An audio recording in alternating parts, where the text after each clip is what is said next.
Oi, eu sou a Jessi, assistente virtual da Cagés. E eu tô aqui para ajudar você e te contar tudo sobre o nosso novo aplicativo. São 27 serviços diferentes que você pode solicitar online comigo, sem sair de casa. Tem segunda via da fatura, alteração de vencimento, reclamação de falta d'água e muito mais. É fácil, interativo e completo. O novo Cagés App tá sempre com você. Baixe agora no seu celular e comece a aproveitar. Tá na mão, tá na Cagés.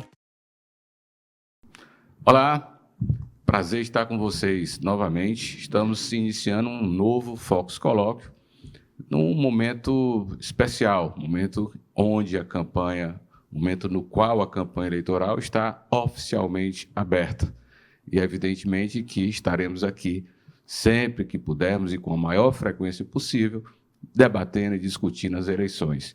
E hoje, especialmente, vamos discutir pesquisas eleitorais, basicamente as pesquisas Atlas Intel em Fortaleza, em Juazeiro do Norte e em Caucaia, 3 cidades extremamente importantes para o Ceará, tanto para o jogo político quanto do ponto de vista econômico, né? São polos importantes na estrutura econômica do Ceará e com grandes populações. São as 3 maiores populações do estado.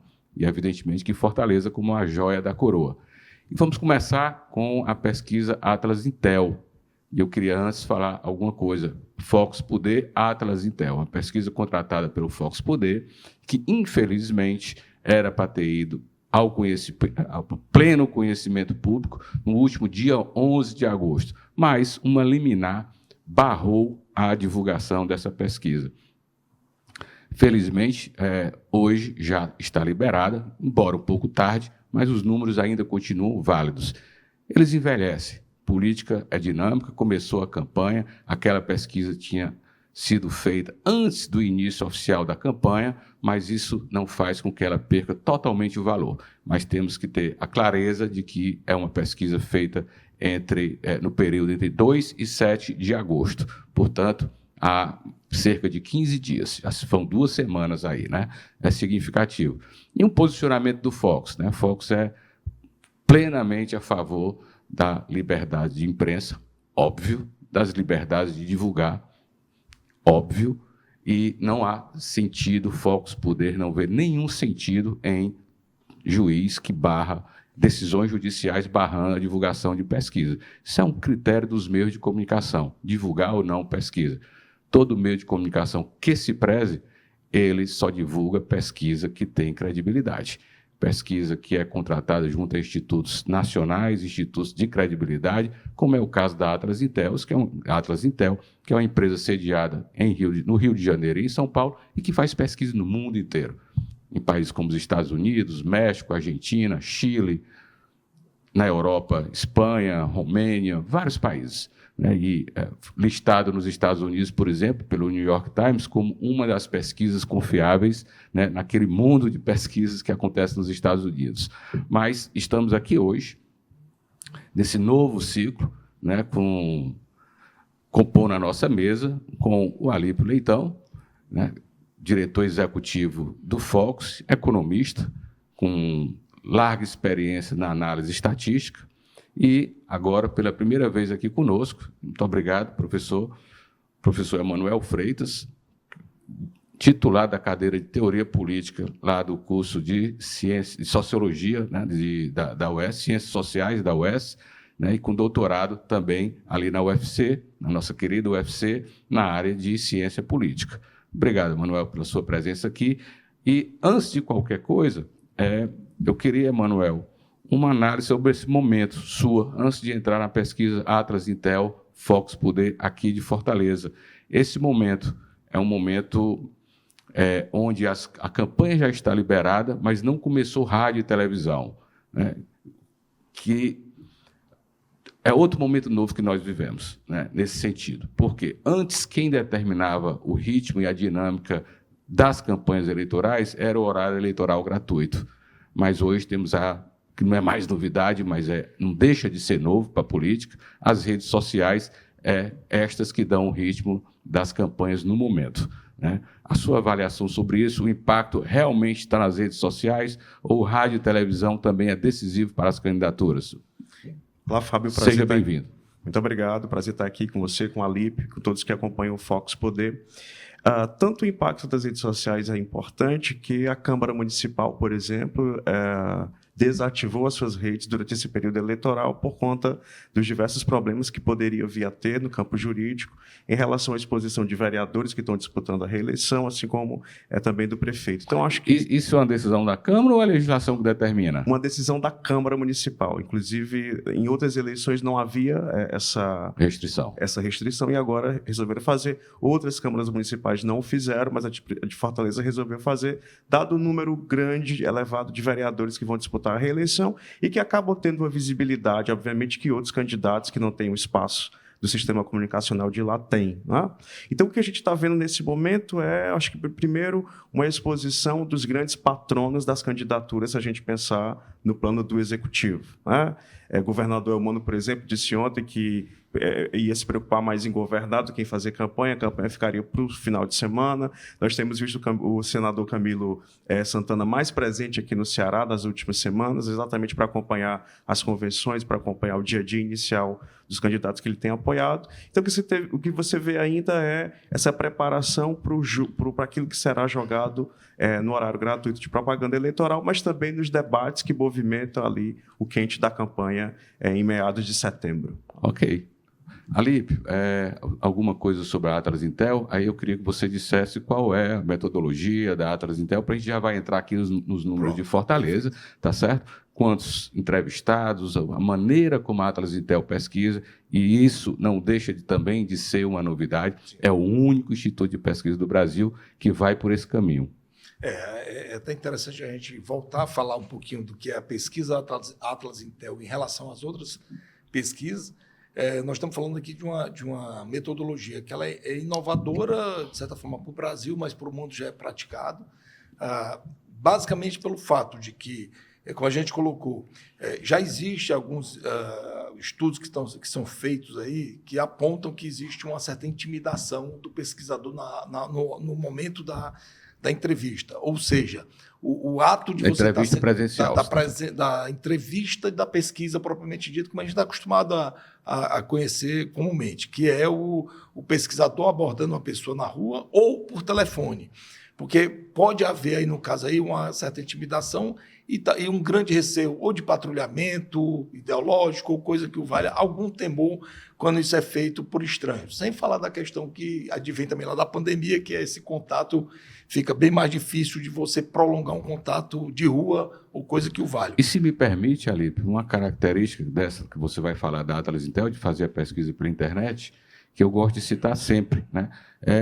O mundo evoluiu em diversos sentidos. E a vida das pessoas, eu costumo dizer, que está completamente aqui no celular, nas redes sociais, no computador. Aqui ele lida com a sua família, aqui ele lida com os seus amigos, lazer. Aqui é uma estação de trabalho, né? E aqui é o seu banco. A vida financeira também do cidadão está aqui. E por que não a pesquisa? E aí, qual é a grande vantagem aí da Atlas Intel? É que onde é que ela revoluciona em relação ao convencional? Ela revoluciona porque você recebe aleatoriamente via redes, Instagram, que aí, logicamente, entra um impulsionamento da própria Atlas Intel, onde você acessa, como você mesmo disse, ou através de um tablet ou de um celular, ou até mesmo da internet, você responde aquele questionário, não está sujeito a ser identificado, e aí entra um aspecto que a gente aprendeu nos últimos 5 anos com a internet, com esse meio de mídias digitais, que é o anonimato, ele lhe protege. Então, esse anonimato faz com que você consiga aferir melhor as opiniões sem receio de patrulhamento ou coisa que É quase como uma urna, né? É o eleitor e este equipamento, né? Enquanto que o telefone você pode ter um receio, que isso já se aponta, uma pesquisa através de telefone pode ter aquele receio de você estar sendo gravado, estar sendo patrulhado, ou coisa que o valha, dependendo da sua opinião, que pode destoar da opinião do seu contratante, ou seu patrão, ou do seu patrão, ou então do seu ambiente social, Sim. que você não consegue exprimir a sua verdadeiro sentimento, a sua verdadeira ideia. E aí tem uma grande vantagem, que algumas pessoas fazem uma crítica, dizem, mas eu posso encaminhar esse meu inquérito aqui, esse meu questionamento, esse meu link que eu recebi pela internet, pelas redes sociais, eu posso encaminhar para outras pessoas. Esse ponto vem sendo levantado, eu recebi algumas menções nesse sentido aí. E aí entra uma grande diferença que que é desconhecido da população, porque esse link que chega para você via Instagram, ele é tokenizável, ou seja, é um token que mesmo que você encaminhe para pessoas e queira fazer, de repente, uma influência de opinião, mandar só para um grupo seleto de pessoas com a mesma opinião, não vai ser possível. Ou seja, o próprio token, ou seja, ele individualiza, e a gente está falando aqui numa nova geração, ou seja, a pesquisa está caminhando para uma nova era, que hoje a gente já fala de Bitcoin, que estamos falando de blockchain, de token que está sendo feito de identificação, ou seja, que consegue individualizar e evitar esse tipo de manobra estatística. Alípio, eu aproveito esse ponto extremamente importante, viu, Manuel? Eu navegando em uma das redes sociais, apareceu para mim você quer responder o questionário, a pesquisa Atlas Intel? Para mim, a minha rede social. Eu olhei, disse, não vou responder, sou jornalista, né? Aliás, os pesquisadores tradicionais evitam entrevistar jornalistas, né? E encaminhei para minha mulher, pedi que ela respondesse. A resposta foi: este questionário não pode ser respondido. Ela tentou preencher. Então, é exatamente isso que o economista Alípio Leitão está falando. A tokenização, ela evita que você faça esse tipo de enviesamento estatístico da própria pesquisa, ou seja, de ficar um clubezinho. Que coisa que, de repente, até numa abordagem de rua, você pode estar, o pesquisador ele pode ser tentado a entrevistar 4 pessoas que estão juntas, 4 pessoas de mesma opinião. Então, você tem aí também um viés que não entra mais na aleatoriedade da coisa, do randômico, né? Essa pesquisa que foi contratada pela Focus, da Atlas Intel, a primeira de várias outras pesquisas que virão em Fortaleza, ou seja, exclusividade aqui do Focus, ela, na verdade, foi feita por uma amostragem de 1.203 respondentes, ou seja, amplamente atendendo. Nós estamos falando de uma margem de erro de 3 pontos para mais ou para menos, ou seja, todos os números que são apresentados são números que você tem que dar essa margem de segurança, e a gente vai ver depois o resultado como está embolado, como a gente já falou anteriormente, a gente fez um anúncio anterior sobre isso, e um nível de confiança, margem de erro de 95%. Lembrando que é a margem de erro de 95%. Significa que se você for repetir isso 100 vezes, há uma probabilidade de 95 vezes essa informação da mesma. Tá certo? Então, basicamente, a estatística é essa. E aí você tem todos os estratos, né, correspondendo ao que a gente fala hoje de IBGE, a estratificação. Eu queria que eu já colocasse a capa da pesquisa Atlas Intel na tela, enquanto o Alípio fala, porque já eu vou entrar na pesquisa. Pronto. E aí a gente também aqui respeitado toda a questão da renda familiar mensal, então há uma estratificação, e aí tem percentual, nós estamos falando aqui de uma renda familiar mensal até pessoas que ganham até, só para falar só do extrato renda, nós estamos pegando pessoas que ganham até R$ 2.000 de renda familiar mensal. Nós estamos falando que 32,6% dessa amostra corresponde a esse extrato. Entre 2 e 3, 22%. Entre 3 e 5, 22,4%. Mais de 5 a 10, estamos falando de 12,4%. E mais de 10 mil de renda familiar mensal, 10,6%. Ou seja, isso aqui é apenas o extrato, tem também o extrato da escolaridade, da faixa etária, de religião. Então, tudo isso aí é identificado, e a gente vai divulgar isso amplamente pelo Focus Poder nos dias que seguem, para mostrar esses cruzamentos de informação que, digamos assim, que atestam, né, e a notabilidade dessa pesquisa feita pela Atlas. Pois vamos lá. Então, está aí a capa, né? Eleições Municipais 2024, Fortaleza, pesquisa feita, está lá, Notem que o embargo de divulgação era até o dia 9. Essa pesquisa era para ter sido amplamente divulgada no dia 9 de agosto passado. Mas sigamos. A consulta foi distribuída, os questionários foram distribuídos e respondidos entre 2 e 7 de agosto. Focus Poder mais Atlas Intel. Eu queria que vocês passassem já para os quadros seguintes. Metodologia, o Alípio já falou, pode seguir. Tá? Também, a Alípio já fez essa abordagem toda, resultados, cenários eleitorais, pronto. Pergunta se esses fossem os candidatos, em quem você votaria para prefeito da cidade de Fortaleza, né? É a única pesquisa que está dando esse resultado, viu, Alípio? Viu? Eis o diferencial. Eu defendo que a Atlas Intel ela consegue captar a dinâmica do processo político com mais competência do que as outras pesquisas, né? Todas as outras pesquisas estão dando hoje o capitão na frente, menos a Atlas Intel. A Atlas Intel está mostrando um quadro aí absolutamente embolado, um empate técnico entre 4 concorrentes. Então, vamos lá. André Fernandes, do PL, com 22,8%. Evandro Leitão, com 22,5%. José Sarto, com 22,4%. E Capitão Wagner, do União, com 19,8%. Então, de fato, na prática, um empate técnico com André Fernandes numericamente à frente, praticamente numericamente empatado com Evandro Leitão e praticamente empatado com José Sarto, né? Todos na faixa de 22% das intenções, 22% a 23% das intenções de voto. Só um pouquinho mais atrás do Capitão Wagner. E eu já queria alertar, Emanuel, que um ponto extremamente importante também na pesquisa Atlas Intel. Boa parte dos institutos não colocam o nome do partido na hora de submeter o questionário aos eleitores. Isso, para mim, é um diferencial significativo, importante.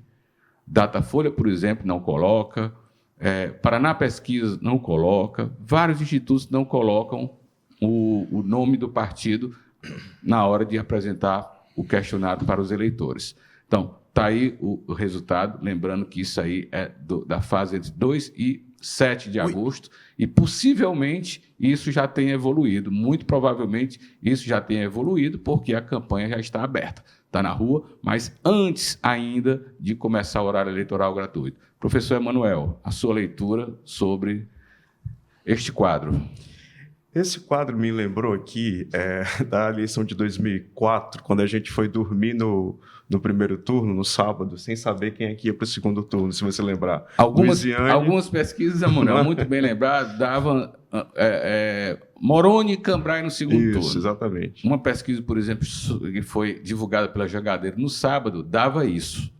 Eu lembro da capa do Jornal Povo, que era assim, tudo embolado. Era tudo embolado. Luiziane, Cambrai, Heitor Ferrer e Moroni, né? Então, nessa época eu estava no Jornal Povo, certamente a minha posição foi para colocar esse tipo de manchete aí, porque era fato. Isso. E se a gente pensar ali no Wagner, a margem de erro também dá, de certa forma, se a gente quiser, sim, né, ler sim. 4 forças políticas na cidade. Eu penso que o André tem um potencial de crescimento muito grande, porque se a gente pensar a quantidade de votos que o Bolsonaro tirou em Fortaleza em 2022, que era maior do que a quantidade de votos que o Wagner tirou. Você lembra quantos por cento? 460 o Bolsonaro, quase 470, e o Wagner 402. E em percentual, o Bolsonaro foi quanto em Fortaleza? Não vou lembrar agora, mas em termos... Ali você pode dar uma olhada, por favor? De votos era esse. E você está dizendo com isso que essa votação do Bolsonaro tende a ser, em grande parte, o André... assimilada pelo André. Exatamente. Se você lembrar que o Wagner recebeu o apoio do Bolsonaro oficialmente, mas não levava ele para a TV. Nem tocou no nome dele. Nem tocou no nome. O André fará as duas coisas, né? Ele é o candidato do Bolsonaro, se você já viu aí o material de campanha dele, está o tempo todo acionando essa imagem, e ele vai levar o Bolsonaro. Então, eu penso que o André... Já levou, Emanuel, muito bem lembrado. Entre esta pesquisa e este momento que estamos fazendo aqui, este nosso debate, Bolsonaro já visitou o André Fernandes no fim de semana passado. Foi o grande ato de abertura da campanha do André, foi a carreata, motociata que eles fizeram. Então, eu penso que o André deverá crescer muito mais, né? A transferência de voto deve ser aí... não completamente, obviamente, que isso não acontece, mas em grande parte sim. Penso que o Wagner será desidratado e penso que também o Sarto deverá receber um pouco mais... porque, assim, a gente tem que olhar... Um prefeito em reeleição, quando ele não é bem avaliado, não era o caso do Roberto Cláudio, que era, sim, mas era o caso da Luiziane. Se a gente lembrar, em dezembro de 2007... a Luiziane tinha pouco mais de 30% de aprovação. Sim. E ela foi reeleita no primeiro turno, né, em 2008. Então, o Sarto é quem tem uma taxa curiosamente, para você ver como é que são as coisas, Emanuel, curiosamente, você está lembrando, Luiziane, é importante essas lembranças todas, porque é o histórico do processo eleitoral de Fortaleza, que é sempre muito rico. Sim. Que a Luiziane conseguiu se reeleger no primeiro turno com uma gestão menos aprovada do que a tentativa de reeleição do Roberto Cláudio. Isso. Roberto Cláudio melhor avaliado, mas teve que ir para ao o segundo turno. Exatamente. Então, o Sarto mostrará, os candidatos de oposição têm feito, têm tentado colar no Sarto a imagem de que agora ele está fazendo propaganda, gastando muito propaganda, mas isso faz parte de um prefeito que está buscando a reeleição. Sim. Ele precisa mostrar o que foi que fez. Né? Então, eu penso que ele ainda deverá crescer ainda mais do que a gente está vendo aí. O importante é que esse quadro ele põe aí 4 forças políticas na capital, né? O bolsonarismo, o lulismo, petismo, o governismo e o Wagner, que tenta representar um eleitorado de direita independente, que se a gente for eleições atrás, isso era mobilizado pelo Heitor Ferrer, né, que durante 2 campanhas tentou se amostrar... Você está dizendo que o Heitor Ferrer capitalizava o eleitor de direita independente? Sim, um eleitor não seria mais centro, não? Assim... A atuação do Heitor Ferrer, depois que o Cid foi eleito governador, me pareceu ser mais de centro-direita-direita. Né? A discursividade dele era voltada para o eleitorado conservador. Né? Pois deixa eu lhe fazer uma provocação. Em sua fala, você falou que o André Fernandes, candidato do PL, ligado a Bolsonaro, tende a esvaziar o capitão. Você está dizendo, então, que esse eleitorado de direita em Fortaleza pode ser 40 pontos? É isso tudo? Se a gente juntar aí, só nas intenções de voto André e Wagner, já dá um percentual de quase mais de, né? Mais 40, 41, 42? Isso, exatamente. Pois não, Eli. Se me permite também, o Sarto, embora seja do PDT, ele não fez um mandato de esquerda. O Sarto fez acenos importantes para o eleitorado conservador. Sarto fez um mandato Sarto. Isso, de centro-direita. Né? Então, se você juntar, pode até forçar, a candidatura de esquerda que tem aí é a do Evandro, por conta do partido. Mas mesmo o Evandro Leitão não é um homem de esquerda. Então, a gente tem aí uma campanha sem esquerda, se a gente pensar em termos clássicos. Ali quer dar uma informação? Só para complementar aquela informação que você tinha pedido aqui, que o professor Manuel tinha citado, o Bolsonaro teve, no primeiro turno, 35,17% dos votos válidos em Fortaleza, Pronto. enquanto o capitão teve 31,72% em Fortaleza. Então, podemos dizer que o eleitorado de Fortaleza, Jair Bolsonaro, ex-presidente, bolsonarista, o eleitorado bolsonarista, chega a 35%, muito próximo dessa soma aí do André mais o capitão. E que o capitão amplia um pouco mais, né? Isso. O capitão amplia um pouco mais, porque já... Enfim, transita ali pelo centro e tal, papapá. Então, é alto. Sim. É alto. E parte desse eleitorado não via no capitão o candidato do Bolsonaro, porque o capitão não o levava nos braços. E isso foi em 2022 e 2020 também, né? Porque também o Bolsonaro gravou um vídeo para o Wagner, para a prefeitura, mas o Wagner não exibiu isso no horário gratuito de propaganda. E devemos considerar que o Wagner, mesmo identificado com o bolsonarismo, mas sem colocar Bolsonaro, digamos, no colo, né, sem abraçar Bolsonaro, foi o grande vencedor da eleição de Fortaleza na eleição para o governo do Estado. Sim. Foi em primeiro lugar com folga. Isso. Em relação ao candidato do PT, Eumano de Freitas. Mas veja, mesmo sendo vencedor em Fortaleza, a votação dele ainda é menor do que a do Bolsonaro na cidade. Então significa dizer que para o eleitor bolsonarista tinha alguma coisa no Wagner que não o identificava por completo. O André não terá isso. Não há nada no André que não seja identificado como do bolsonarismo. Por isso eu penso que ele tende a crescer frente a esse eleitorado. Bom, o que o professor Emanuel está dizendo vai completamente na linha do que eu também venho dizendo. Eu fiz um texto mostrando uma pesquisa Atlas Intel lá em São Paulo que apontava um caminho de polarização, esquerda-direita, lá Lula, Bolsonaro. Né? Eu acho que, em boa parte, isso tendia a se reproduzir em Fortaleza. Né? Então, eu até coloquei assim, quem avisa, amigo é, dizendo que esse caso aqui de Fortaleza também tendia à polarização. Né? Que isso vai até Caucaia, pela Atlas Intel, já a gente chega no caso de Caucaia. Mas eu queria ver o próximo quadro. O próximo quadro da Atlas Intel diz... Eu acho que ele faz a distribuição, passando esse no outro. São votos válidos aí. Bom, aí só voltando um pouquinho, só para não desconsiderar os outros candidatos, Técio Nunes aparece, inclusive, na frente de Eduardo Girão, mas consideremos que Eduardo Girão é um nome bem mais conhecido, é um senador da República, e consideremos que tem 3 pontos de margem de erro aí para cima e para baixo. Então, enfim, é o que há de significativo. Haroldo Neto, do UP, com 0,8%, Zé Batista, do PSTU, com 0,8%. Nesse momento ainda, lembrando, ainda não aparecia a candidatura do Solidariedade? Cidadania. Do Cidadania. Me deu branco, meu Deus. Agora, Lima, alguma coisa Lima. Jorge Lima, desculpa, conheço bem o Jorge, mas me deu branco. Que é uma candidatura ali, para ser muito claro, de uma pessoa muito ligada ao governador Camilo Santana, né? Eu acho que o Jorge Lima foi colocado ali para ser um personagem que vai ajudar o candidato Evandro Leitão no debate. Ajudar como? Diluindo ali. Há várias maneiras de você fazer as boas perguntas, as perguntas que interessam, compondo ali aquela situação de debate que tem uma estratégia também de debate. Também, Fábio, aumenta a possibilidade de o candidato do governo não ser inquirido por um adversário. Né? Então, no sorteio pode ser ele o sorteado a fazer a pergunta para o candidato governista. Porque nos debates, um candidato tem o direito de escolher quem vai ser perguntado, né?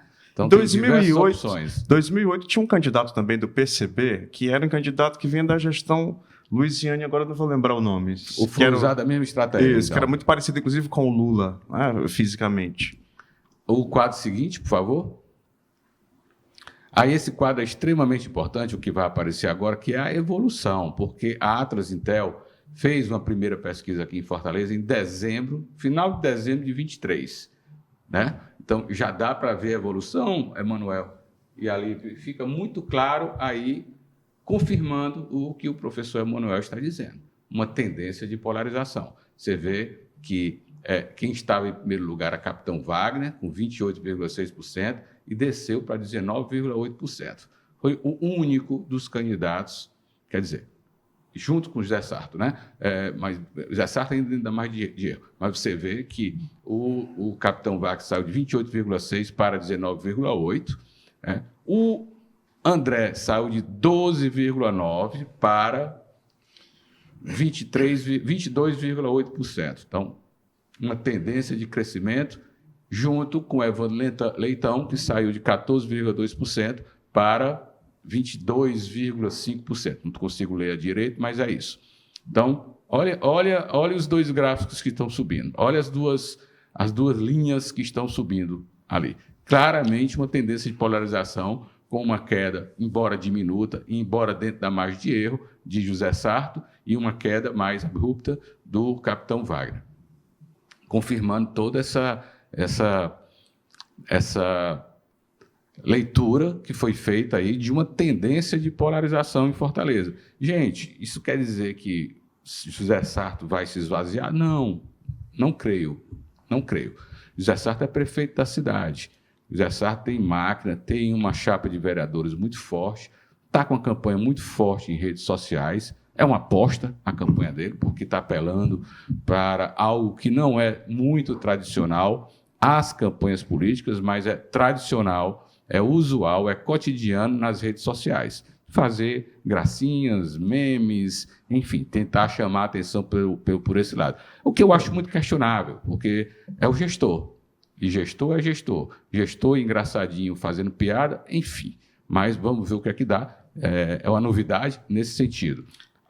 Alípio? Eu queria só fazer um contraponto na questão. Se você voltar ali só para aquele gráfico de evolução, se você somar as intenções de votos para o Capitão e mais do André, nós estamos falando de 42 pontos percentuais, somando os dois. Considerando a margem de erro de mais 3, menos 3, a gente vai chegar exatamente nos 35 e alguma coisa, 35,17, que o Bolsonaro teve na eleição de 22 em Fortaleza. É interessante que, como esse público bolsonarista está realmente ali representado por esses dois candidatos, obviamente hoje com vantagem de identificação notória, depois da própria vida do Bolsonaro aqui, com André Fernandes. Mas o fato é que esse número está condizente com o que foi aferido nas eleições aqui, 35,17%, ou seja, 42 menos 6 alguma coisa, nós estamos chegando ali naquela órbita do que o Bolsonaro teve em Fortaleza em 22. E nesse espectro ainda tem um Girão também, que é da mesma ideologia. Né? Sim, Girão, Partido Novo. Fala a mesma linguagem. Era da base de Jair Bolsonaro no Congresso e aí divide, principalmente nessa área de costumes, uma posição muito forte com o dito bolsonarismo. O que é interessante também é assim, como o André é muito identificado com o Bolsonaro, ele só pode tirar voto de um espectro, que é o espectro da direita. Então, por isso que, tanto nas redes sociais como no primeiro debate, o alvo preferencial do André foi o Wagner. E assim continuará sendo. E assim continuará, né, porque é de onde ele pode tirar votos. Do mesmo jeito que Sarto e Evandro também. Pois é. Sarto, desde o começo, pelo menos, muito firmemente... Até me estranhou um pouco, porque começou a bater muito no Elmano de Freitas. O Elmano não é candidato. Sim. O Elmano não é candidato. Talvez tenha uma participação até discreta nessa eleição de Fortaleza. Né? E isso é normal, isso é estratégia de campanha. Quem é o grande nome do PDT no Ceará? Ciro Gomes. Ele vai aparecer na campanha do Sarto? De maneira alguma. Não vai, aliás, já declarou que não ia. Emanuel, mais uma provocação para você. Você falou que, mesmo o candidato Evandro Leitão, não se pode dizer que é um candidato de esquerda. Fato. Ele tem um histórico de um cara de centro, com posições ali mais ao centro, um diálogo com as diversas forças, nunca foi um lulista clássico, nunca foi aquelas bandeiras tradicionais do PT, não é parte da trajetória política dele, certo? Mas as pessoas me levantam muito isso. E a minha resposta é a seguinte, é muito simples. Por isso que eu acredito. Acreditar em campanha política, gente, é algo... não passa disso, é uma crença com base em elaborações, com base em leitura, com base em experiência do profissional. No meu caso, aqui, há pelo menos 30 anos acompanhando eleições aqui em Fortaleza. E eu faço a seguinte pergunta diante disso. Por que é uma crença? Por que eu sustento? Quem é que o eleitorado de esquerda vai votar? Qual é o tamanho do eleitorado de esquerda em Fortaleza? É do tamanho do bolsonarismo? Se for, vai votar em quem? No capitão?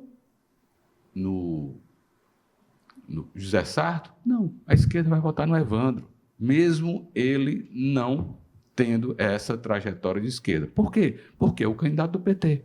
E porque está dentro daquela aliança de esquerda, a aliança que sustenta Elmano de Freitas. Sim. É isso que reforça, na minha cabeça, a ideia de polarização em Fortaleza também. Ora, se você tem 35% do eleitorado da cidade que é bolsonarista, se você tem cerca de 35% também de eleitorado de Fortaleza que é de esquerda, e só tem um candidato para eles votarem, qual é a tendência que vai acontecer? Ou você avalia, com base na sua experiência, na sua leitura, aí com mais acadêmica, se é possível algum desses outros candidatos conseguir sugar algum voto do candidato mais à direita, bolsonarista, ferrenho, ou do candidato do PT, lulista, que tem um eleitorado clássico em Fortaleza. Parte desse eleitorado foi capturado nas últimas 3 eleições pela ex-prefeita Luiziane Lins, tá? Que disputou 2016, disputou 2020 e pretende disputar agora. Então, ela manteve isso fiel a ela. Tanto assim que na eleição de 2020, se você pensar, teve aquele apoio do PT do segundo turno ao Sarto, que ela não estava presente, e o Sarto quase perde a eleição ali para o Wagner. Então, significa dizer que houve um não comparecimento das urnas considerável de certa parte do eleitorado, que pode ser exatamente esse eleitorado de esquerda. Agora, como você chamou a atenção, a conversa, daí que foi importante para o Evandro, as várias imagens que ele fez com o Lula, Camilo e Elmano, trazer o Lula para a convenção em Fortaleza, onde a Luiziane não estava, para mostrar para esse eleitor que, de fato, embora tenha sido um candidato que tenha vindo para o partido para disputar a eleição, não tinha trajetória anterior de proximidade com o PT, mas foi importante trazer a sua estrela maior, que é o Lula, para dizer que, de fato, esse é o candidato.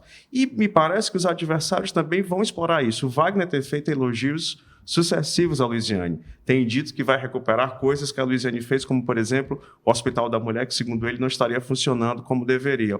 O próprio André fez menção ao fato de e o Sarto também fizeram menção ao fato de o Evandro ter tirado aquela candidatura que seria a candidatura natural da ex-prefeita. Então, de fato, tem um filão importante que ela manteve e que, por ser dela, é da esquerda. Então, há uma confusão se esse eleitorado é da esquerda e votaria em qualquer candidato da esquerda, ou se é dela. Daí a importância que a gente vai ver que ela vai jogar durante a eleição. Então, se ela for jogar, né? Se ela for jogar, se ela for jogar. Até agora ela está quietinha. Ela deve estar muito satisfeita, inclusive, com o número de Caucaia. Já entraremos em Caucaia. A deputada federal Luísa Elisa é a coordenadora da campanha de Valdemir Catanho, lá seu braço direito de longa data, né? Lá em Caucaia é o candidato. Primeira vez que Valdemir Catanho se candidata, disputa um cargo eleitoral. Bom, eu queria discutir um pouco da Luiziane, ela acaba sendo um personagem importante nessa história. O eleitor da Luiziane naturalmente vai para o Evandro, não é? Não tem jeito, iria para quem? Sim. Naturalmente. Diante disso, qual seria o papel mais importante da Luiziane aqui em Fortaleza se ela resolvesse entrar? A meu ver, isso é uma pergunta que estou lhe fazendo, mas já vou dar aqui o meu ponto de vista. A meu ver, é o ataque à direita. Sim. Ela tem massa crítica para isso, ela é ouvida quando fala sobre essas questões e ela pode ser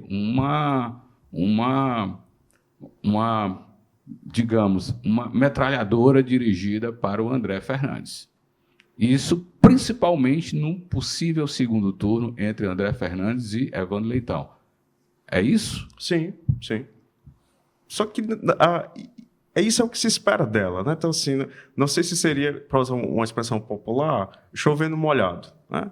Seria? A depender de quem vai para o segundo turno, você tem uma discursividade que será apropriada ou não. Né?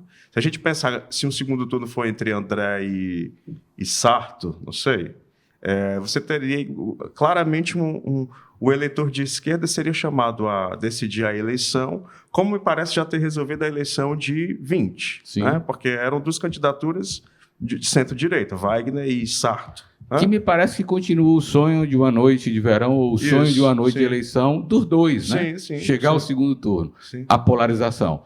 Fica claro que André Fernandes, eu vi algumas entrevistas dele ao atacar o capitão, quer chegar ao segundo turno e mira principalmente em Evandro Leitão, porque quer fazer o embate Lula-Bolsonaro aqui, Bolsonaro contra Lula aqui em Fortaleza. E a mesma coisa o petismo também. Ele faz essa aposta. Inclusive porque o segundo turno trará movimentações a partir da Câmara Municipal que foi eleita.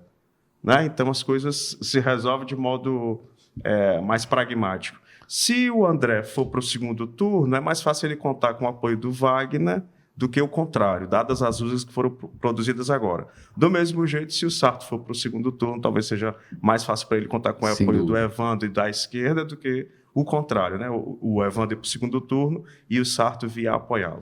Alípio, vou jogar uma questão aqui sobre Fortaleza. Aí, acho que você fez aí alguns levantamentos. O que é que os candidatos estão disputando mesmo, hein? No caso de Fortaleza, nossa capital, maior cidade do estado, né? Eu acho que tem quantos por cento do eleitorado, você vai dizer? Quantos por cento do PIB? Enfim, aliás, Fortaleza, como já escreveu o professor Emanuel, parece que está fora desse debate, né? Sim, e é interessante falar isso, porque se a gente for pegar aqui a receita total prevista na lei orçamentária anual, só Fortaleza aqui nós estamos falando de 10,7 bi de receita. Se você pegar Caucaia e Juazeiro, representam cada um 10% disso. Então, assim, é uma situação assim, bastante destoante quando a gente fala em termos de arrecadação tributária e do poderio financeiro que é Fortaleza. Logicamente que Fortaleza, por muito tempo, já teve... foi o grande receptório de indústrias. Essas indústrias, por uma necessidade até do crescimento da malha, da preservação da malha viária de Fortaleza, assim como o próprio porto de Mucuripe, que teve a sua necessidade de drenar parte e deverá continuar sendo reduzido toda aquela parte de tancagem, né, que já se tentou uma vez. deve ser meta de quem assuma a prefeitura fazer aquela revitalização daquela região ali, onde hoje é a tancagem, perto ali do Mucuripe, das docas do Mucuripe. No entorno dele, para cidades circunvizinhas que compõem a região metropolitana. Quando a gente fala de Caucaia, nós estamos falando de 1,2 bi de receita. Tá? Nós estamos falando aqui de um município que hoje está congregando, é bom que se fale, boa parte da indústria local. Então, há uma canalização também pela proximidade do PECEM, que quando a gente fala de PECEM, apesar de PECEM pertencer ao município de São Gonçalo do Amarante, na verdade, o grande complexo industrial e portuário do PECEM, ele é uma mega região que, na verdade, parte está em Caucaia, parte está em São Gonçalo. Né? Que o pessoal pensa logo que está tudo em PECEM, não é essa configuração. E há uma drenagem automática para isso. Quando a gente fala de Juazeiro, a gente fala também o quê? Que é o principal referência. Juazeiro teve um crescimento nos anos 2000, ali no começo dos anos 2000, quando você se instala uma primeira faculdade privada de educação, ligada a Estácio de Sá, lá no município de Juazeiro, e a partir dali tem todo um crescimento imobiliário, tem todo um crescimento do setor serviço, e obviamente já existia, era tanto um polo, digamos, um grande município de Juazeiro, aquele entorno do Crajubá, que a gente chama Crato, Juazeiro e Barbalha, era um grande digamos assim, ambiente de agronegócio do Ceará, não nessa dinâmica moderna que a gente vê hoje, mas sempre foi, historicamente, e também recebia indústrias. Então, a indústria de calçado é forte lá, tem todo um setor, tem toda uma malha econômica que estava instalada lá em Juazeiro e reflete. O Juazeiro hoje tem uma receita anual maior 10% maior que Caucaia. E uma imensa informalidade que é próprio dessas cidades que têm turismo religioso, como é o caso de Juazeiro, e uma coisa que vem desde o Padre Cícero, né, que estimulou demais as oficinas caseiras, né, os artesãos, que isso aí é uma força econômica de Juazeiro muito forte e que, em grande parte, está na informalidade. Não é? Mas o próximo quadro, eu queria ver... Era interessante a gente colocar até isso, o ponto que para a gente sugerir aqui, colocar o resultado de segundo turno, que entra nessa discussão que o professor Emanuel estava falando. De Fortaleza, atrás, né? De Fortaleza. Vamos seguir o próximo quadro depois daquele. Peraí. Aí, no segundo turno para prefeito de Fortaleza, foi o que o Alípio pediu e era o que estava na sequência. Aí vamos lá. José Sarto contra André Fernandes. A preço de hoje, venceria a eleição com uma certa folga, né? 47,3% contra 35,6% de André Fernandes. A segunda simulação, Sarto contra Capitão Wagner.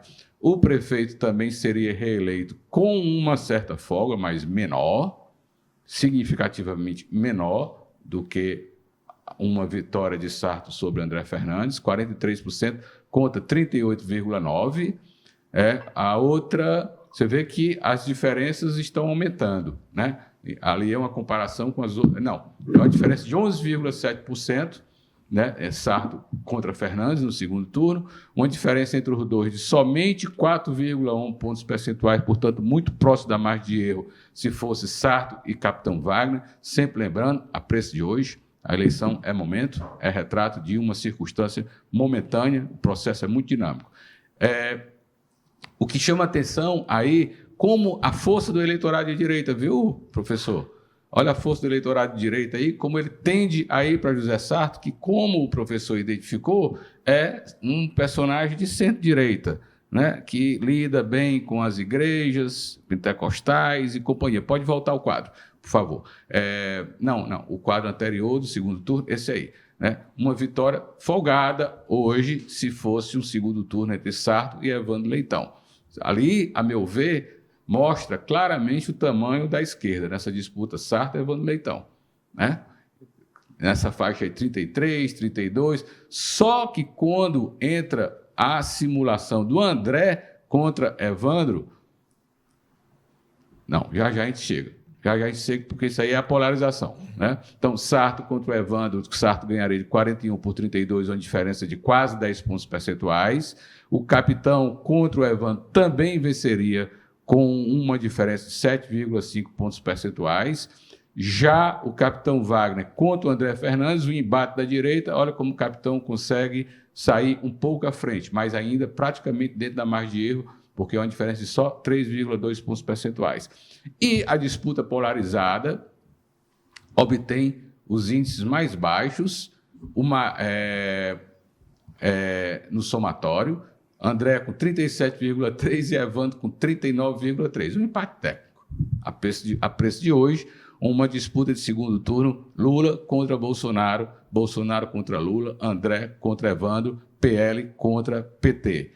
Professor, a sua avaliação sobre esse quadro aí, que é tão importante, sempre lembrando que a campanha começou, ela está nas ruas, daqui a pouco começa a rádio e televisão, daqui a pouco essa campanha entra não só nas redes sociais dos eleitores, mas na casa do eleitor, no horário gratuito, com aquelas inserções e considerando que Evandro Leitão tem praticamente a metade do tempo no horário eleitoral gratuito de rádio e televisão.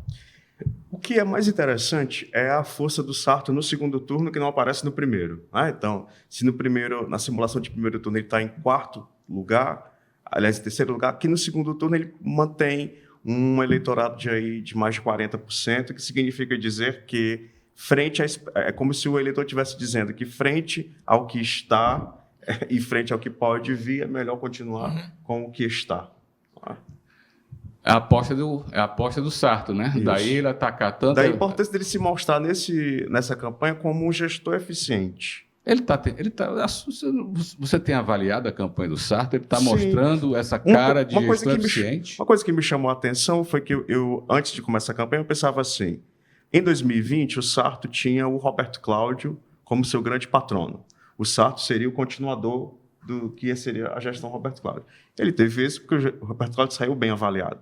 Mas em 2024 eu pensava, o Sarto não terá mais o Roberto Cláudio, porque se passaram 4 anos e o principal patrono da campanha dele deve ser ele mesmo, para ele dizer para o eleitor o que foi que ele fez. Mas um dos primeiros vídeos que o Sarto soltou nas suas redes foi aquele vídeo em que o Roberto Cláudio está na beira-mar e o Sarto está no Vila do Mar e os dois se encontram. Né? Aquilo me chamou a atenção porque, se os adversários puderem explorar, aquilo me parece ser uma demonstração de fraqueza do Sarto. Eu não tenho que mostrar, assim, de mim, e é contraditório com o slogan que ele criou nos últimos 2 anos, que pela primeira vez, foi a Prefis que fez. Então, ele está dizendo que tem coisas de Fortaleza que nem o Roberto Cláudio fez e que só o Sarto fez. Mas quando começa a campanha, não é isso que ele está dizendo. Ele está dizendo que precisa dar a mão ao Roberto Cláudio para mostrar uma linha de continuidade. Aí ele resgata um gestor que saiu há 4 anos. Então, me parece que essa estratégia dele poderá prejudicá-lo, porque o que o eleitor quererá saber é, Sarto, o que foi que você fez? Não é? Então, não é o que o Roberto Cláudio fez, é o que você fez. Né? Ele é prefeito, exatamente. Tem que mostrar. E os adversários explorarão exatamente isso. O que é que a prefeitura não fez? Se a prefeitura passou os últimos 2 anos dizendo que tem coisas que foram feitas pela primeira vez, a cidade vai querer que elas sejam exibidas, que elas sejam mostradas. E também o Sarto tem um outro problema, que se a gente pensar aí na ideia da polarização, então os 2 padrinhos estão alavancando, André e Evandro, então o Sarto não tem patrono.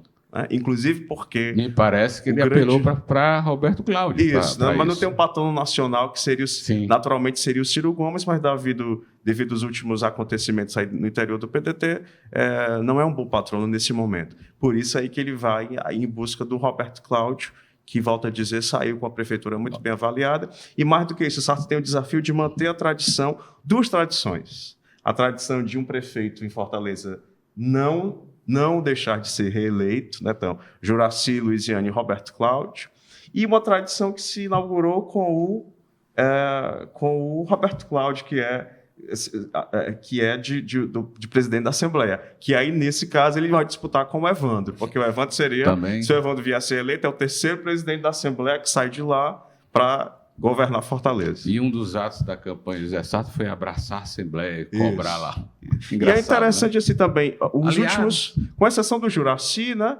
todos os prefeitos da redemocratização foram deputados estaduais. Com exceção de Juracy. Próximo quadro, gente. Da pesquisa Focus Poder, Atlas Intel, pode passar esse. Eu acho que tem um quadro que reflete aí, Fábio, que é bom, nessa questão aí, que é da influência da avaliação, que fala a participação, como é que é avaliado, tanto o Camilo como... Não, vamos chegar lá, pode passar esse quadro. Pode passar. Próximo, por favor. Pronto, aí você aprova ou desaprova o desempenho dos seguintes líderes do governo. Esse quadro eu explorei esses dias no Focus Poder, extremamente importante. Você aprova o eleitor de Fortaleza, isso aí. Isso aí não mudou, não. Isso aí continua. Está muito novo, está muito presente. Não são 10 dias de intervalo entre a realização da pesquisa e esse momento que estamos fazendo esse debate que tenha mudado esse quadro, não. A meu ver, vai mudar a propaganda eleitoral. Exatamente. Então, o presidente Lula, aí com 50% de aprovação, é significativo porque é o padrinho de um candidato, no caso, Evandro Leitão. José Sarto, eis o problema dele, tem 57% de desaprovação. Então, o maior trabalho de José Sarto é diminuir a rejeição ao seu nome e, portanto, à sua gestão. José Sarto não tem desaprovação. Quem tem desaprovação é a gestão dele, na minha leitura, né?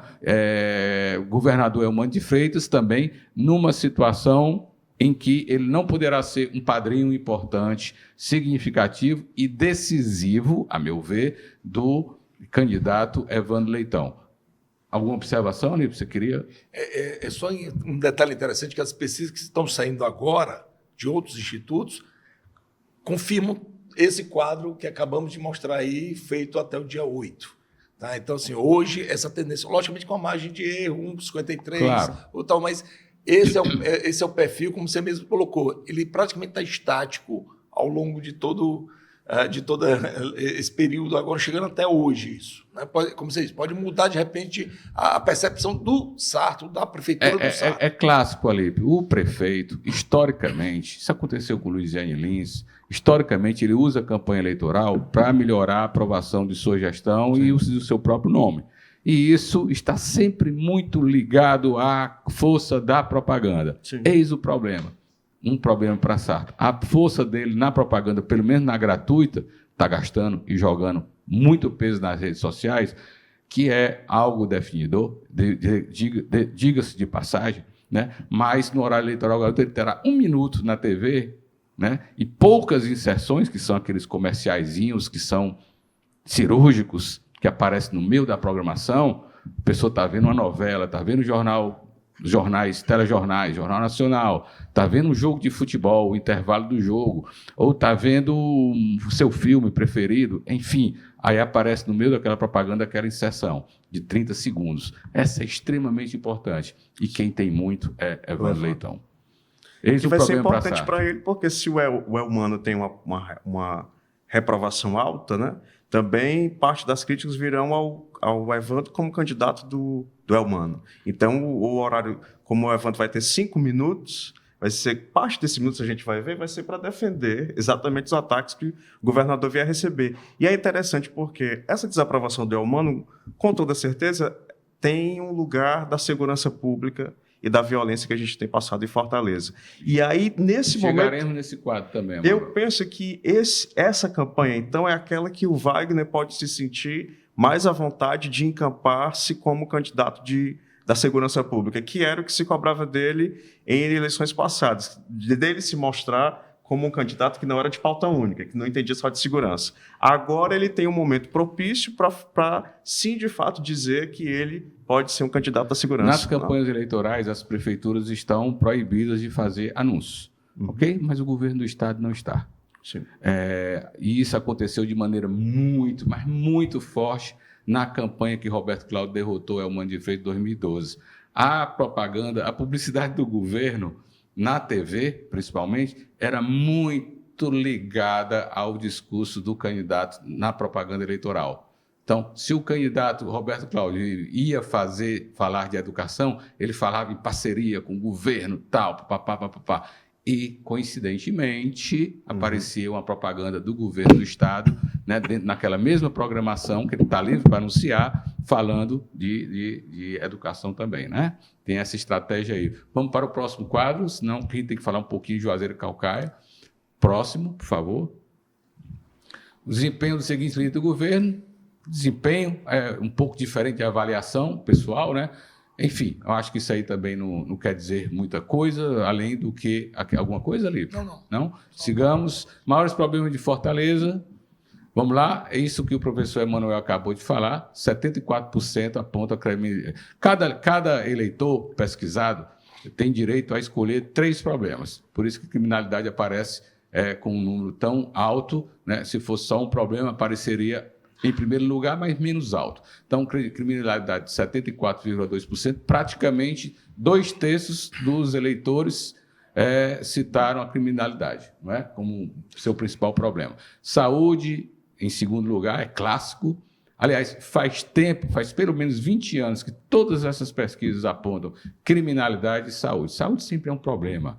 Saúde é difícil, saúde é vida e a criminalidade também. Né? São 2 problemas que mexem com o cotidiano das pessoas, do cidadão, de uma maneira muito forte, porque diz respeito exatamente à vida. Né? E a educação, onde o desempenho do Ceará é bom, onde o desempenho de Fortaleza também é bom, aí com 28,3%, até me surpreendo com esse índice de educação. Aí, algumas coisas que a gente tem que que chama a atenção... um baixo limpeza urbana só com 12,3%, né? Engarrafamento com 13%, corrupção me parece um problema que as pessoas não citam muito, saiu muito do debate aqui do Ceará, corrupção, saiu há algum tempo, transporte público com 10,1% só citado como problema. Ali, para alguma observação? Você não tem escândalo de corrupção a nível local e estadual e municipal? Não porque não tenha corrupção, mas porque o poder de governabilidade é mais forte do que a nível nacional. Sim. Né? Então, esses problemas não aparecem. E é histórico isso aí. Cria essa ideia de que não tem corrupção a nível estadual e municipal. E é tem. Histórico, a questão exatamente. É a relação com a Câmara e a Assembleia. Que exatamente. Também segura qualquer... Ali, alguma observação? Eu estava revisitando algumas pesquisas passadas, de anos anteriores, até 2004 para cá, e o interessante é o penúltimo item, que é a habitação, ele configurava entre os 6 primeiros itens. Então, assim, querendo ou não, a gente teve essa situação atendida em Fortaleza, se a gente puder fazer essa avaliação através desse ponto aí da pesquisa. Então, quer dizer, hoje, tanto que está lá uma coisa inexpressiva lá, qual o problema da cidade? Habitação, moradia. Aí você vê pelo todo o processo que já aconteceu de urbanização, de várias coisas que aconteceram na periferia de Fortaleza. De água. Tudo, isso aí foi bem esgoto, atendido. E aí volta para uma questão que prefeitura não diz respeito à criminalidade 100%, mas ela pode utilizar a sua estrutura como guarda municipal e tal para reforçar essa segurança. E é o que os candidatos fazem. É o que vai bater. E aí, um aspecto interessante. Esse item criminalidade, ele está presente em quase todas as pesquisas no Brasil. Ou seja, não é uma coisa pontual de Fortaleza, é uma coisa que a gente está identificando em todas as principais capitais. Criminalidade é o topo de tudo. E se a gente for aqui para a região metropolitana, e aí a gente já entrando aqui em Caucaia, também vai ter esse aspecto de segurança, como também em outros municípios da região metropolitana. Está aí uma boa tarefa ali para nós, no Focus, poder levantarmos aí esse resultado de criminalidade nas outras pesquisas, nas capitais brasileiras, as pesquisas que estão disponíveis. O próximo quadro, por favor, exatamente porque é um problema nacional grave. O outro, seguinte, avaliação da atual gestão, isso aí é importante, você avalia o desempenho da Prefeitura da cidade de Fortaleza em uma das seguintes áreas. Não, isso aí vamos seguir. É importante, mas o nosso tempo está ficando curto, temos que tratar de calcar a imagem dos líderes políticos. Isso é importante do ponto de vista da leitura das eleições de Fortaleza. Camilo Santana e Roberto Cláudio, aí, pau a pau, numericamente iguais, como uma avaliação, uma imagem positiva. Então, até respondendo aquela pergunta, aquela questão levantada pelo professor Emanuel há pouco, né, por que o prefeito Sarto está usando o ex-gestor e seu patrocinador na cidade de Fortaleza, embora o José Sarto não tenha sido o candidato a prefeito preferido de Roberto Cláudio nas eleições de 2020. O preferido de Roberto Cláudio era outro candidato. Quem bancou essa candidatura foi Ciro Gomes. Roberto Cláudio foi lá e abraçou. Maior a imagem positiva de Camilo e de Roberto do que Lula, né? E Cid Gomes, ali, com certa proximidade, né, tem uma imagem positiva, embora eu creia que essa imagem positiva gere pouca influência aqui na disputa de Fortaleza, considerando que ela tem uma tendência de polarização, né? O Elmano e a Luiziane Lins, por incrível que pareça, muito forte ainda em Fortaleza, se comparada ao governador Elmano de Freitas, né? Ela é mais influente em Fortaleza do que o próprio governador. Aliás, Elmano de Freitas, que nasceu para a vida política pública pelas mãos de Luiziane Lins. E Ciro Gomes, por isso que não está aparecendo na campanha de Sarto, nem vai aparecer aí com um baixo índice. E Bolsonaro com uns 27% aí, que é muito próximo daqueles 30 também, dos 35 que ele obteve de votação, aí com mesmo que não tenha imagem positiva para muitos, mas tem um eleitor bolsonarista de direita que acaba votando lá nos candidatos à direita. Algum comentário? Não. Não? Sigamos o próximo quadro. Sigamos. Aí você tem mais positivo e negativo desse candidato. Capitão Wagner com positivo de 44%, Evandro Leitão 36%, aí chama atenção, vai ter que trabalhar para melhorar a sua imagem.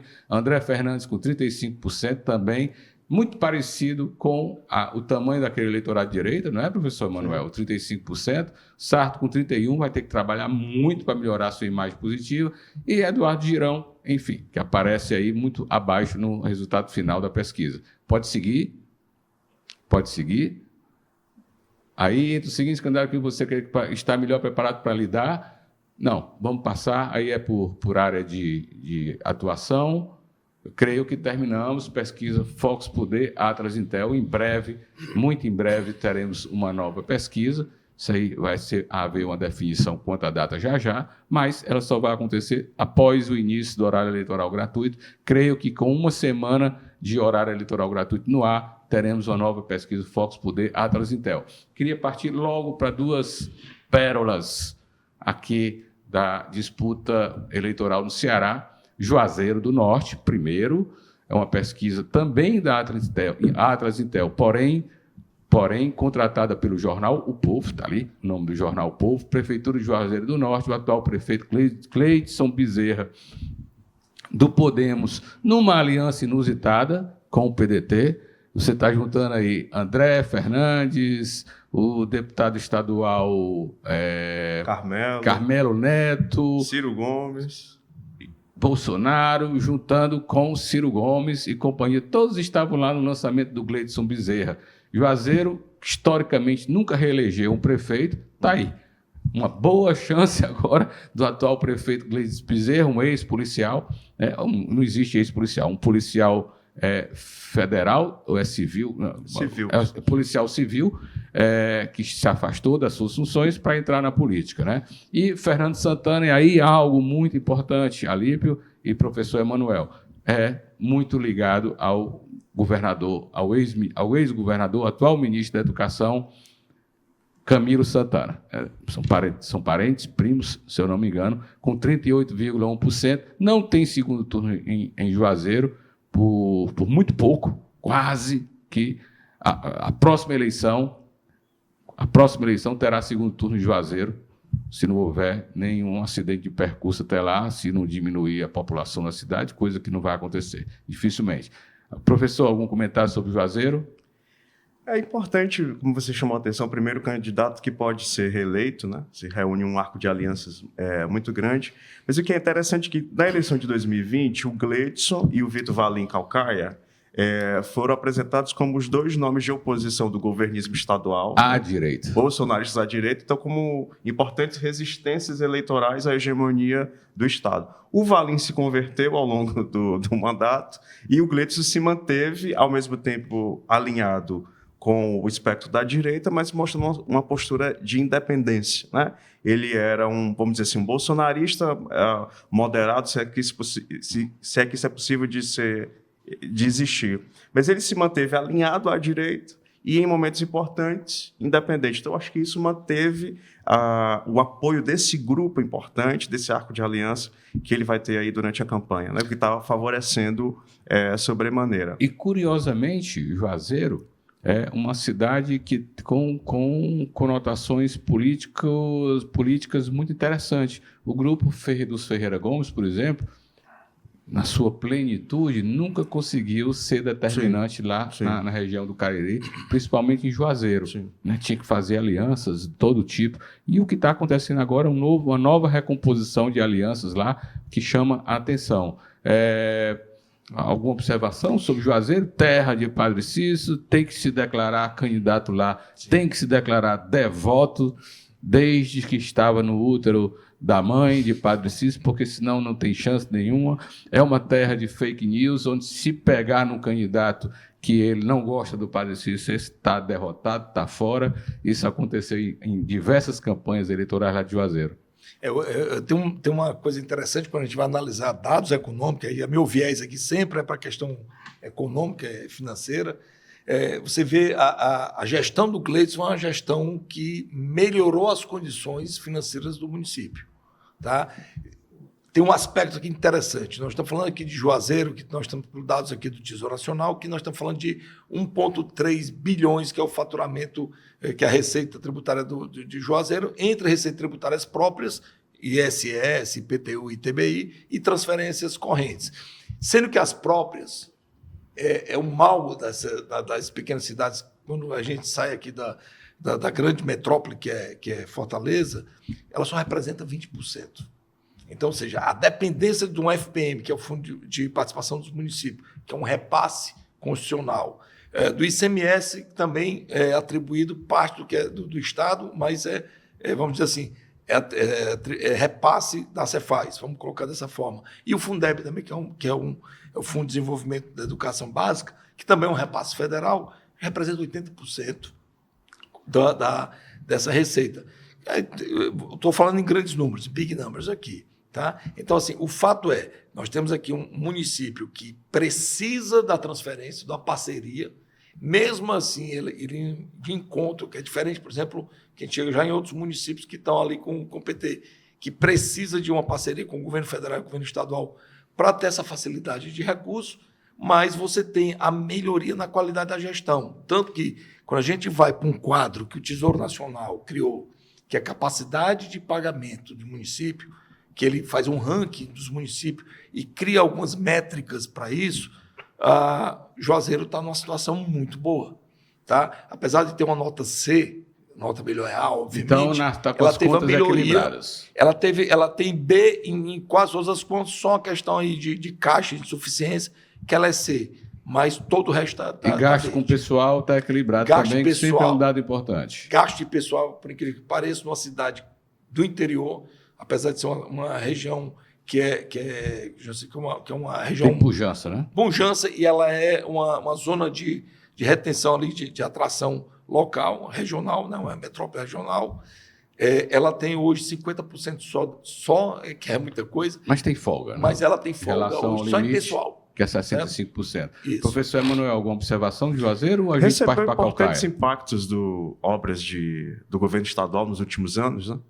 Então, dá visibilidade a candidatos do governo. Pode continuar, professor. Vai ter um quadro seguinte que eu quero que vocês coloquem. Vamos lá, pode continuar. Recebeu muitas obras do governo estadual nos últimos anos, o que ajuda o candidato do governo lá, no caso, o Fernando Santana. Pois é, tem um quadro aí que já mostra a influência política, né, e da quantidade de obras que foram feitas por Camilo Santana. Vamos ver aí se a gente consegue colocar no ar. É exatamente, não é esse. Foi esse que eu passei para vocês? Foi? Bom, não era exatamente esse, mas... Já da imagem positiva do Camilo. Exatamente. Eu tenho aqui um quadro, se você... Professor, eu queria que o senhor continuasse aí a sua avaliação enquanto eu encontro esse quadro aqui, que ele é importante. A presença de obras do governo faz com que a imagem do Camilo seja muito positiva e isso vai dar numa imagem também do seu candidato, que é o Fernando. Até bondinho lá do Padre Cícero foi construído. Pode, né, colocar esse quadro aí anterior. Estradas, equipamentos de educação, ampliação da Universidade Regional do Cariri, por exemplo. Tudo isso vai produzir uma marca positiva do Camilo. É isso aí, esse quadro mesmo. Eu tinha me enganado, desculpa. É esse quadro mesmo. Camilo Santana aí com incríveis 80% de imagem positiva, que é exatamente o que o professor Emanuel estava falando. Tem um comentário do Andrei Roman, que é o CEO da Atlas Intel, aqui no Twitter, onde ele diz o seguinte: a grande popularidade do Camilo Santana, que tem 80% de imagem positiva em Juazeiro do Norte, inclusive mais que o Lula, pode ser um game changer pela frente em Juazeiro do Norte. Ou melhor, pode ser um ponto de mudança e que pode influenciar a favor do candidato do PT, o Fernando Santana, lá em Juazeiro. Que era a mesma popularidade que o Lula tinha quando elegeu a Dilma, não? É uma popularidade muito alta, 80%. Lá, certamente o ministro vai ter que tirar lá umas folgas de Brasília para colar nessa candidatura, que é uma candidatura impactory. Aí, sim. Né? E junto com Lula, com 70%, até o governador Elmano de Freitas está muito bem na cidade, com 55% de imagem positiva, é significativo. Né? E o ex-governador Cid Gomes, senador, hoje 52%, Ciro com 30%. Então são pontos aí a considerar que pode ajudar a mudar o jogo. Não tem segundo turno, então o Gleides precisa cair, o Fernando precisa subir para que mude esse quadro que está lá em Juazeiro. A política é dinâmica, está muito cedo, ainda vai. A campanha, ainda costumo dizer sempre, a campanha começa a entrar na vida do cotidiano das pessoas quando começa o horário eleitoral gratuito. O caso do Ceará é clássico. As mudanças, as variáveis para os candidatos, as mudanças de posição, os crescimentos e as grandes viradas, elas costumam se dar nos últimos dias da eleição. O caso de Fortaleza é clássico, diversas situações onde o professor já citou hoje, o caso de Luiziane em 2004, podemos citar a última eleição em 2020, que quase todos os institutos de pesquisa erraram aqui em Fortaleza, colocando uma folga muito grande entre José Sarto e Capitão, e quando terminou a eleição, na verdade, nos votos válidos era uma diferença muito pequena. Mais uma semana de eleição ali, talvez tivesse acontecido até uma virada. Né? 2012 também, com o Heitor, o Roberto Cláudio e o Elmano de Freitas. Né? Todas as pesquisas. Mais do que 2012, todas as pesquisas davam na última semana uma vitória de Elmano de Freitas, até chegar às pesquisas do sábado e tal. E aconteceu com o Elmano também em 2020, na eleição de governador, 2022, melhor dizendo, todas as pesquisas davam ali um segundo turno entre Elmano e Capitão Wagner. E só a Atlas Intel, gente, uma pesquisa também encomendada pelo Fox, a Atlas Intel deu 48,4% no sábado, véspera da eleição. Tanto que eu dei a manchete que Elmano tem 48,4% na Atlas Intel e eleição pode ser decidida no primeiro turno. Quase que me massacram porque eu escrevi isso, mas é coisa de quem conhece a dinâmica do eleitorado. Aliás, o Andrei, cientista político, CEO da Atlas Intel, ficou chateado, porque ele não conseguiu captar esse crescimento. Eu até expliquei para ele que isso é muito comum aqui no Ceará, né, na última hora, é próprio de regiões mais pobres, né, onde a força política de determinadas candidaturas, com prefeitos, vereadores, nos últimos 2 dias, são algo decisivo nas campanhas. Alípio, vamos finalizar nosso programa. Algo mais que vamos finalizar, Alípio? Tudo ok? Perfeito. A gente podia ir para Caucaia, né? Só dar uma passada em Caucaia. Eu esqueci de Caucaia, gente. Perdão. Esqueci de Caucaia. Vamos colocar aí o quadro de Caucaia também. A Atlas Intel, também contratada pelo Jornal Povo. Fox Poder tem a Atlas Intel em Fortaleza. Jornal Povo tem a Atlas Intel em Caucaia e Juazeiro do Norte. Pesquisa aí bem quente. Foi divulgada ontem. Né? Valdemir Catanho, aí nos votos válidos isso, viu, gente? Um empate técnico entre Valdemir e Aginaldo, uma diferença insignificante de 0,4 pontos percentuais de diferença, 30,3, Valdemir Catanho, primeira disputa do Catanho, candidato do PT, apoiado pelo prefeito Vitor Valim, apoiado pelo governador Elmano, apoiado por Camilo Santana, apoiado por Lula, e a Coronel Aginaldo, candidato do PL, apoiado por Bolsonaro, apoiado por André Fernandes, apoiado pelas lideranças de direita aqui no Ceará, e o ex-prefeito Naomi Amorim, com 23,1%, candidato do PSD, de Domingos Filho, e a Emília Pessoa, que surpreende, vai bem, com 16,7%, candidata do PSDB, né, com a baixa estrutura, com a aliança pequena, mas ali. A meu ver, aí, eis a grande questão, Fortaleza, Caucaia colado em Fortaleza. Nós temos um maior bairro de Caucaia, Jurema, é praticamente um dormitório de Fortaleza, então tem uma influência muito forte. Se acontecer uma polarização em Fortaleza, vai estar acontecendo também em Caucaia. E uma coisa, podem ter certeza, esta coisa tem a ver com a outra. Fortaleza tem a ver com Caucaia, Caucaia tem a ver com Fortaleza. Então, professor, tendência de polarização? Foi a grande aposta dos dois líderes, né? Caucaia ser. Até pelo que aconteceu da eleição passada, surpresa com a eleição do Vitor Valim, então significava dizer que tinha um eleitorado de oposição à gestão que seria bom de se mobilizar, né? Chama a atenção nessa pesquisa, não está aí no quadro, a baixa aprovação do prefeito Vitor Valim, que estará dentro da campanha do Catanho, né? Então, me parece aí uma tendência em Caucaia de uma eleição de oposição. Se você juntar aí o Coronel, o Naomi, que disputou com o Valim em 2020, perdeu ali naquele problema da véspera da eleição com Sim. o irmão dele, né, que foi flagrado com dinheiro e tal. Sim. E a Emília, todas essas 3 candidaturas são de oposição à atual gestão.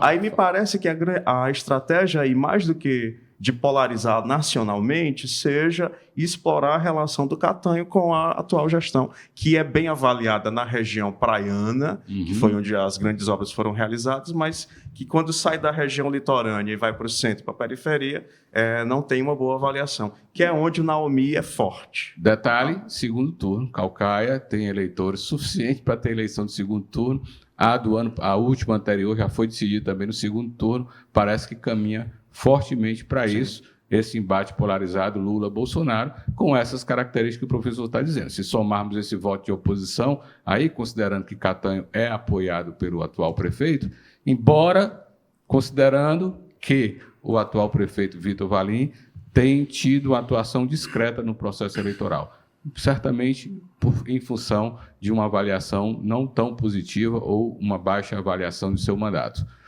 Caucaia, Alípio, não se fala em qualquer processo de desenvolvimento econômico do Ceará hoje sem passar por Caucaia. Até porque quando a gente se fala em turismo aqui no Ceará, inevitavelmente a gente fala ou lá de Jericoacoara, com todo aquele polo ali do Preá, aquela região, ou então a gente está falando do Cumbuco, de tudo que está sendo feito. E a justiça seja feita. Isso foi uma coisa que começou, como a gente começava antes, lá pelo Naomi, revitalização dessa coisa, e, obviamente, o Vitor Valim deu intensificada nessa revitalização do turismo, ou seja, daquela estrutura de recepção, o receptivo todo ali, hoteleiro do município de Caucaia. Aí está falando de Cumbuco, nós estamos falando aqui aquela região que está sendo muito bem ali atendida por grandes operadores internacionais. De infraestrutura também. Obras de infraestrutura, sem dúvida alguma. E, obviamente, também nós estamos falando aqui de um acarreamento de várias indústrias que estão indo para lá. Então, está sendo pensado lá, está tendo um movimento, como eu já citei antes, de descentralização da malha industrial do Ceará e Caucaia está tentando pegar esse seu filão. O interessante também é que Caucaia, nós estamos hoje, do mesmo jeito, é um município que depende de 20% só da sua receita própria, tá? Assim como o Juazeiro. O resto é repasse ou federal ou estadual. Estou falando de Fundeb, estou falando de FPM, estou falando de ICMS. Né? E um outro aspecto que é interessante, provavelmente, aí entra aqui na seara do professor Emanuel, segurança, de novo, vai ser um elemento onde quem tem a pecha de combater o crime vai ter esse destaque, porque os números nacionais, quando a gente puxa aqui, criminalidade, Caucaia está no ranking nacional entre as cidades mais violentas do Brasil. Né? Considerando que o candidato Aginaldo, aí que está colado, em primeiro lugar, com Catanho, é um policial e a fala dele, todo o discurso dele está muito relacionado a isso. Professor Emanuel, muito obrigado aqui. Eu queria que você finalizasse. Teremos um outro programa em breve. Conto com a sua presença aqui, aí, já com os horários eleitorais aí, em andamento, né? Você sabe que o processo político ele é extremamente dinâmico, né? Então, a gente precisa estar acompanhando aí praticamente não, cotidianamente, né, o desenrolar dos acontecimentos. Professor, lida com isso, está sempre muito atento a essas questões, a essas mudanças, sabe, a dinâmica do processo, e em breve estaremos aqui novamente. Muito obrigado pela sua presença aqui. Eu deixo 30 segundos aqui para a sua avaliação final, professor, também, desse momento. Eu que agradeço, Fábio, Alípio. Tem um livro do Lavareda que se chama Emoções Ocultas. Né, que Antônio Lavareda, publicitário, trabalhou muito tempo aqui durante a gestão em Estácio Gereissati, é um especialista em pesquisa e em marketing político. Isso aí. Tem um livro dele que chama Emoções Ocultas, que trata exatamente da eleição. Eu acho que é isso que nos aguarda, e quanto mais, vamos dizer assim, emocionantes foram essas emoções dos próximos dias, melhor, tanto do ponto de vista da democracia, como também do ponto de vista analítico. Ok, muito obrigado e até breve. Já nós estaremos de volta aqui fazendo a nossa análise da campanha de Fortaleza, de algumas cidades do interior e de algumas capitais muito importantes, né? Quando a gente fala em polarização, isso não é uma vertente que não está configurada ainda não, né? A gente vai ver se vai se configurar, que se dá em diversas capitais. A eleição municipal é sempre um grande preparo, né? É um primeiro turno da eleição estadual, que acontece daqui a 2 anos, né? É estratégico nesse sentido, portanto, estaremos atentos ao desenvolvimento, ao desenrolar das campanhas em todo o Brasil. Muito obrigado e até a próxima. Oi, eu sou a Jessi, assistente virtual da CAGES, e eu tô aqui para ajudar você e te contar tudo sobre o nosso novo aplicativo. São 27 serviços diferentes que você pode solicitar online comigo, sem sair de casa. Tem segunda via da fatura, alteração de vencimento, reclamação de falta d'água e muito mais. É fácil, interativo e completo. O novo CAGES app tá sempre com você. Baixe agora no seu celular e comece a aproveitar. Tá na mão, tá na CAGES.